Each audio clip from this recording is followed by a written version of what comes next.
year 2001, there was a house much like this in the city of Chicago that had been apparently abandoned.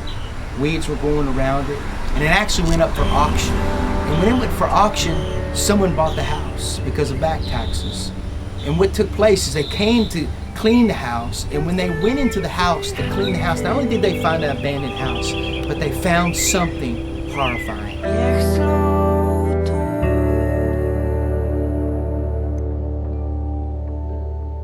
Instead of just finding an abandoned house, what they found is a man. His name was Adolf Stack, sitting in his reading chair. Next to his chair was a newspaper of 1997. Adolf Stack had been dead for 4 years. Not a neighbor, not a relative, not a friend ever noticed. How can someone die and no one knows?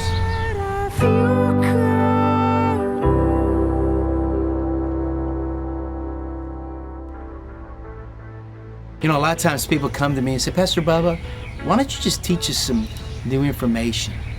You know, as disciples and as followers of Jesus, I believe that many times we just need to go ahead and learn to live the information that we already know about. You know, the Pharisees and the Sadducees would come to Jesus and they tested him. You know, in their time, they had 613 different commandments. And what took place is they asked him, what is the greatest commandment? And Jesus began to have a focus and narrow what those commandments really meant. He said this, he said, love God with all your heart, your soul, your mind, and your strength. And the second command, he said this, he said, love your neighbor as you love yourself. You know, if you really just boil it all down, it all comes to love.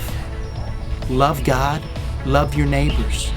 And if you really look at it the way God wants us to look at it, it's really boiling down to this very fact. It's just loving the people that God's put around you, the relationships God's put in your life.